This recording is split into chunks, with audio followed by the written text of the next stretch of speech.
Speaker sir, శాసనసభ అంటే అధికారులకు లెక్క లేకుండా తయారైంది అధ్యక్ష. ఎందుకంటే సారీ టు సే దిస్, ఇప్పుడు మనకు రేపు పద్దులు ఉన్నాయి, ఎజెండాలో మీరు పెట్టినరు.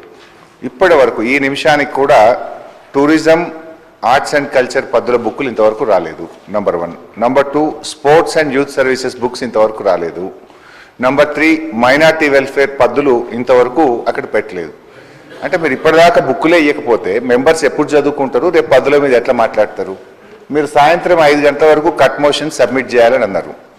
అసలు ఆ పద్దేంతో, ఆ పద్దులో ఏం ప్రతిపాదించిందో ప్రభుత్వం ఆలోచన లేకుండా, దాన్ని చదువుకోకుండా మేము ఎట్లా కట్ మోషన్స్ ఇవ్వగలుగుతాం? సభ్యులు ఏ రకంగా మాట్లాడతారు? అంటే ఈ ప్రభుత్వానికి శాసనసభ అంటే ఇంత పట్టు లేకుండా ఉంటే ఇది కరెక్ట్ కాదు సార్. దయచేసి మీరు మా రెస్క్యూకు రావాలి, మీరు ఆ ప్రభుత్వ ఉన్నతాధికారులను పిలిపియండి. ఇది శాసనం నడిపే పద్ధతి అయితే కాదు అధ్యక్ష. మేము ఈ రకంగా ఇది నడిపే పద్ధతి అయితే కాదు. నంబర్ 1. నంబర్ 2 అధ్యక్ష, సభ కూడా మీరు మా తీవ్ర నిరసన తెలియజేయడానికి నేను మైక్ తీసుకున్నా అధ్యక్ష.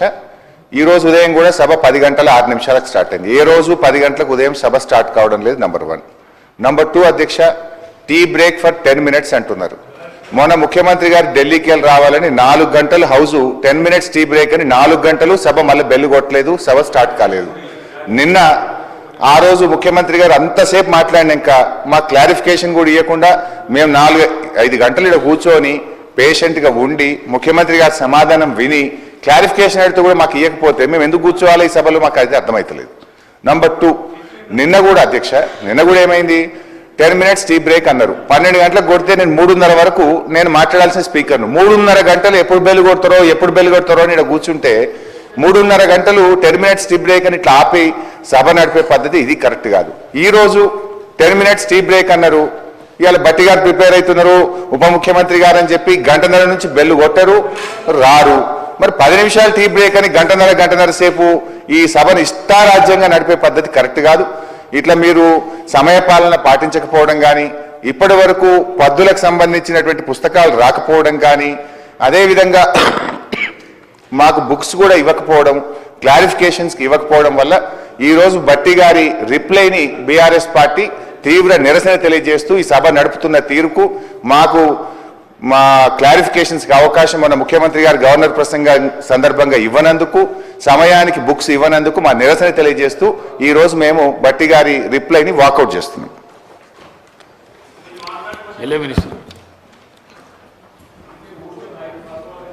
అధ్యక్ష,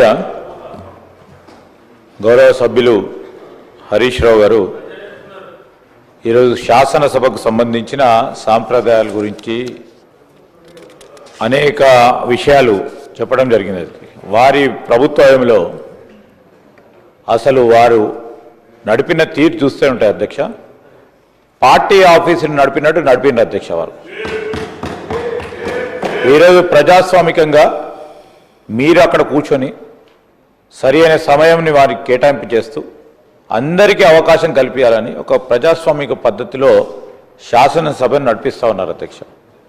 ప్రభుత్వం కూడా పూర్తి స్థాయిలో ఎన్ని మాటలు వారు సత్యదూరమైన మాట్లాడినప్పటికీ జవాబు చెప్పాలి, అకౌంటబిలిటీ ఉంది మాకు అని ఆలోచన చేసే ఈరోజు మేము సమయం ఎక్కువ అయిపోయినప్పటికీ రాత్రి 10 కానీ 11 కానీ మొన్న ముఖ్యమంత్రి గారు రిప్లై ఇచ్చిన సందర్భంలో కూడా 11 గంటలకు కూడా శాసనసభ సమావేశాలను కూడా నిర్వహించడం, మా గౌరవ సభ్యులు కానీ సహచర మంత్రివర్గ సభ్యులు కానీ అందరూ కూడా వారు అడిగిన ప్రతి ప్రశ్నకు జవాబు చెప్పే ప్రయత్నంలో ఆ రోజు ముఖ్యమంత్రి గారు కానీ మా డిప్యూటీ సీఎం గారు కూడా చెప్పడం జరిగింది. నేను వారికి చెప్తా ఉన్నాడు, గత శాసనసభలో కూడా నేను సభ్యున్నే, మా డిప్యూటీ సీఎం గారు సభ్యులే, మా సీతక్క గారు ఉన్నారు ఇక్కడ సభ్యులే, ఎంఐఎంకి సంబంధించిన మా గౌరవ సభ్యులు ఉన్నారు, వారందరూ కూడా సభ్యులే. గత బీఆర్ఎస్ ప్రభుత్వంలో కూడా సార్ ఇక్కడ సభ నడుస్తూ ఉన్న సందర్భంలో లాస్ట్కి ఆ రోజు ఫైనాన్స్ మినిస్టర్ గారు ఇచ్చే రిప్లైకి 5 నిమిషాల ముందు పద్దులు పుస్తకాలు పెట్టడం జరిగింది అధ్యక్ష. పద్దులకు సంబంధించిన పుస్తకాలు అవైలబిలిటీని మరి పూర్తి స్థాయిలో ఉండాలి చర్చకు సంబంధించి ముందనే అని మేము ఆలోచన చేస్తాను. ఒకటి రెండో అరకొర రాజకీయ దాంట్లో కూడా రాజకీయం చేస్తూ ఉన్నారు. ఈరోజు మేము గౌరవ ముఖ్యమంత్రి గారు వారు చెప్పిన ప్రతి ప్రశ్నకు సమాధానం చెప్పి మళ్ళా క్లారిఫికేషన్ తీసుకొని వారు ఈరోజు కేవలం రాజకీయం చేయాలనే ప్రస్తావన తీసుకొస్తున్న సందర్భంలో డిప్యూటీ సీఎం గారు వచ్చారు అధ్యక్ష. ఈరోజు మేము చెప్తా ఉన్నాం, నిన్న కూడా ప్రభుత్వం ఉన్నప్పుడు ప్రభుత్వానికి అసెంబ్లీతో పాటు మరి ఇతర మీటింగ్స్ ఏర్పాటు చేసిన కొద్దిగా మీరు సమయం ఇచ్చినప్పుడు ఆలస్యం అవుతూ ఉంటుంది అధ్యక్ష. వారు ప్రభుత్వాన్ని నడిపించినట్టు తెలుసు వాళ్ళకి. దాన్ని కూడా నిన్న ఓ గంట లేట్ అయింది, 2 గంటలు లేట్ అయింది. ప్రజా సంక్షేమం సంబంధించి ఎలక్ట్రిసిటీ డిపార్ట్మెంట్ పరంగా నిన్న ఒక ప్రధానమైన కార్యక్రమం, ప్రమాదవశాత్తు మరి ఎలక్ట్రిసిటీ కార్మికులు చనిపోతే ₹1 కోటి సంబంధించి ఈరోజు ప్రమాద బీమాను అంటే మొత్తం రాష్ట్ర వ్యాప్తంగా ఉన్న వారందరికీ ఒక ఆత్మస్థైర్యం కల్పించడానికి ముఖ్యమంత్రి గారు, ఉప ముఖ్యమంత్రి గారు, ఎనర్జీ మినిస్టర్గా అందరు మంత్రులు కూడా దానిలో పాల్గొన్న సందర్భంలో ఆలస్యం అయింది అధ్యక్ష. 10 నిమిషాలు, 15 నిమిషాలు, 20 నిమిషాలు. దాన్ని వారు 4 గంటలు, 5 గంటలు అని చెప్పుకునే ప్రయత్నం చేస్తున్నారు.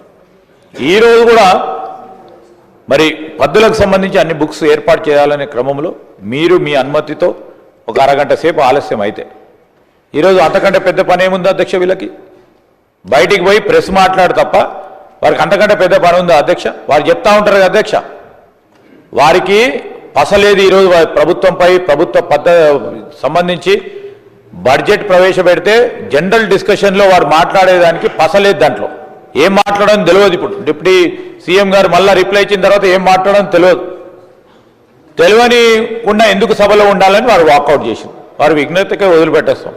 కానీ ఈరోజు మేము అందరం కూడా ఇక్కడ అందరూ మా గౌరవ సభ్యులు ఉన్నారు అధ్యక్ష, అందరూ కూడా మాట్లాడాలని ఒక వారికి 2 గంటలు సమయం ఇచ్చినాం అధ్యక్ష.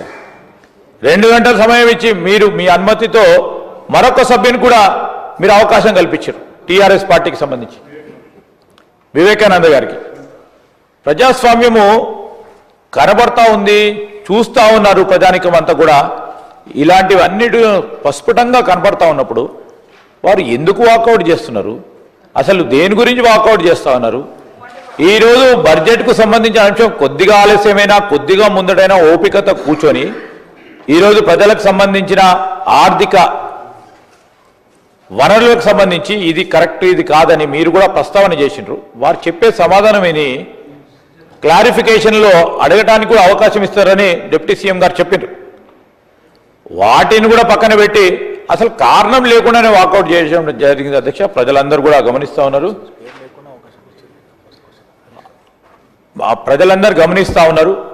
అదేవిధంగా మీరు వారి పాయింట్ ఆఫ్ ఆర్డర్ అన్నారు అధ్యక్ష. రూల్ బుక్లో ఏ పాయింట్ దేని కిందనో పాయింట్ ఆఫ్ ఆర్డర్ వారు చెప్పలేదు. అయినా కూడా మీరు ప్రజాస్వామికమైన పద్ధతిలో మీరు అందరికీ కూడా అనుమతి ఇచ్చే ప్రక్రియలో హుందాగా సభను నడిపించాలని మీరు పెద్ద ఆలోచన చేస్తూ ఉన్నారు. మేము గౌరవిస్తున్నాం అధ్యక్ష. అదేవిధంగా వారు గౌరవం ఇచ్చే బదులు దాన్ని అవకాశంగా తీసుకొని వాకౌట్ చేయడం అనేది ఎందుకు వాకౌట్ చేశారు? డిప్యూటీ సీఎం గారు రిప్లై ఇవ్వటం, ఆ రిప్లైలో వారికి సాటిస్ఫాక్షన్ కాకుంటే వారు అడిగిన ప్రతి అంశం పైన మళ్ళీ అడగడానికి అవకాశం ఉంటుంది. ఎందుకు అధ్యక్ష? అంతకంటే పెద్ద పని ఏముంది అధ్యక్ష? వారికి అంతకంటే పెద్ద పని ఏముంది అధ్యక్ష?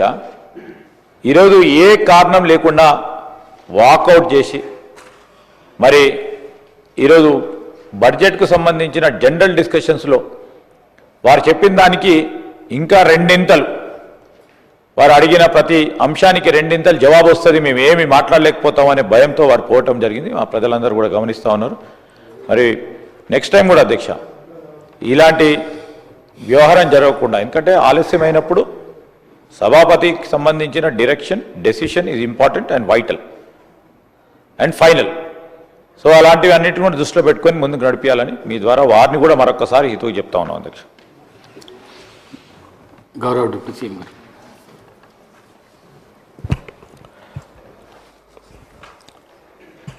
అధ్యక్ష,